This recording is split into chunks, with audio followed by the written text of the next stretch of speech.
Kung ikaw ay inang SSS pensioner o kung malapit ka nang mag-retire sa taong 2026, itigil mo muna ang ginagawa mo at pakinggan mo itong video na ito.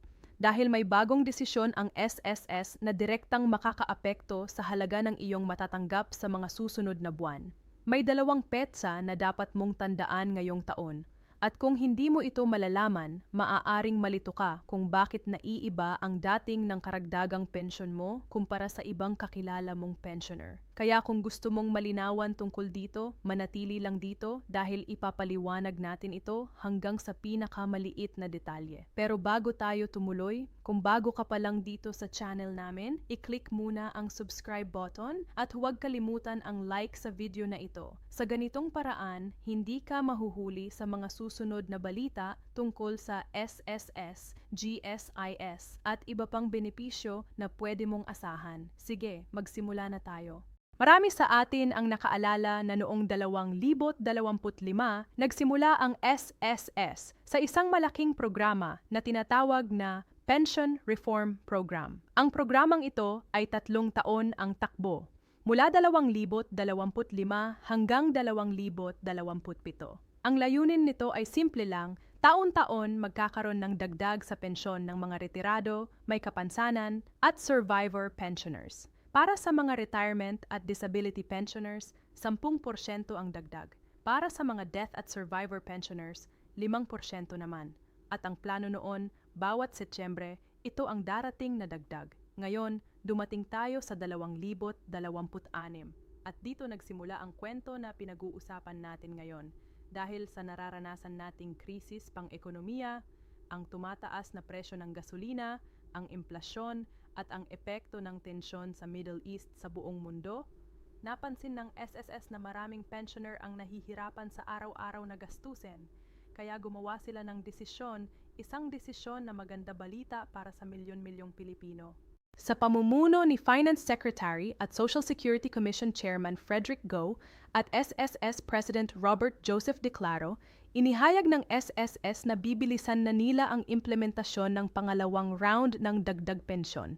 Sa madaling salita, ang dagdag na dapat sana darating pa sa Setyembre 2026, inuna na ng SSS para sa mga karapat-dapat na pensyoner. At hindi biro-biro ang halaga ng pondong inilaan para dito. Aabot sa 6 na bilyong piso. Iyan ang ilalabas ng SSS bilang karagdagang benepisyo mula Hunyo hanggang Agosto 2026.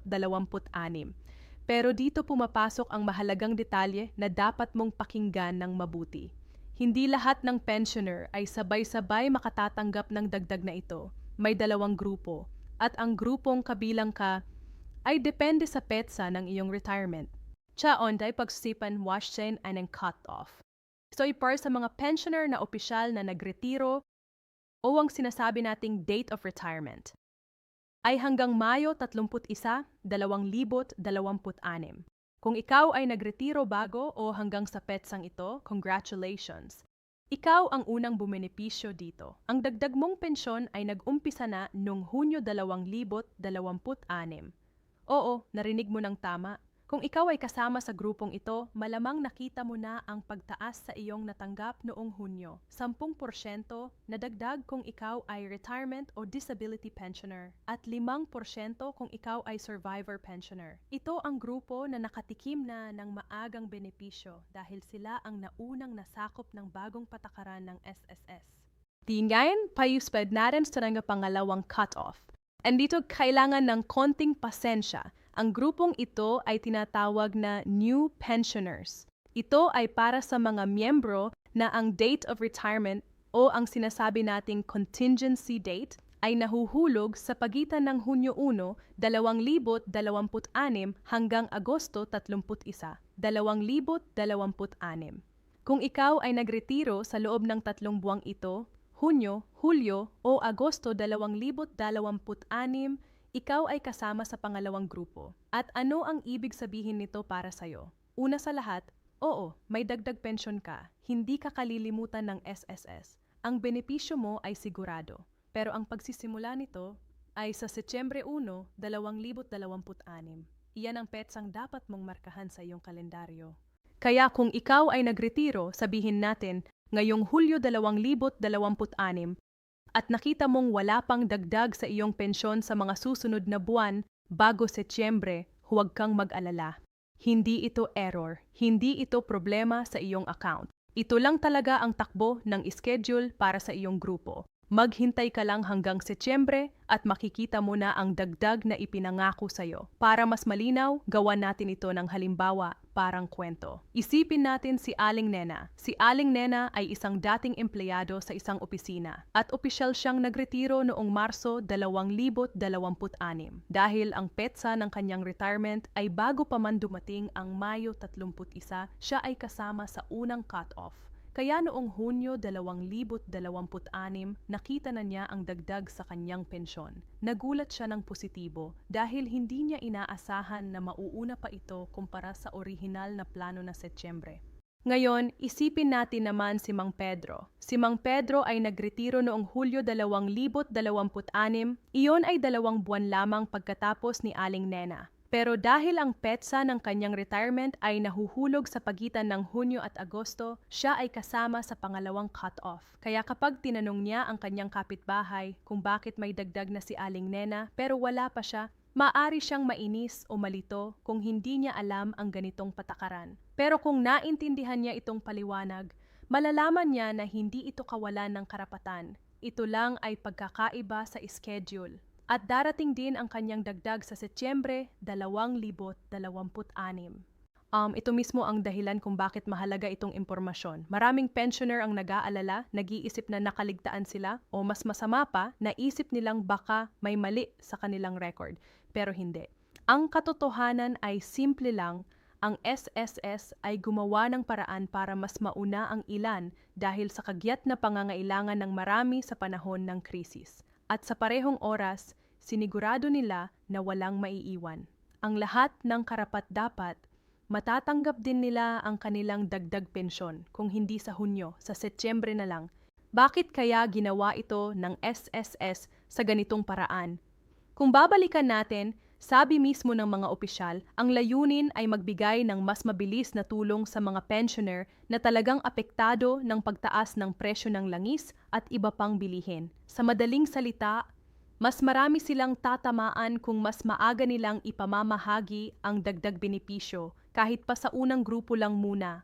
Habang ang mga bagong magre-retiro mula Hunyo hanggang Agosto, sila naman ay sasabay sa orihinal na schedule na Setyembre na talagang plano na simula pa noon. Ngayon, marahil tinatanong mo, paano ko malalaman kung saan ako kasama? Ang sagot ay napakasimple. Tingnan mo lang ang iyong opisyal na date of retirement o sa English, ang date of contingency. Ito ang petsa na nakatala sa iyong SSS record bilang petsa ng iyong pagre-retiro. Kung ang petsang ito ay Mayo 31, 2026 o mas maaga pa, ikaw ay sa unang grupo at dapat nakita mo na ang dagdag mula Hunyo. Kung ang petsa mo ay nasa Hunyo 1 hanggang Agosto 31, 2026, ikaw ay sa pangalawang grupo at ang dagdag mo ay darating sa Setyembre. Kung gusto mong i-verify ito, maaari mong buksan ang iyong MySSS account online o ang mobile app. Doon, makikita mo ang detalye ng iyong pension kasama ang petsa ng iyong retirement.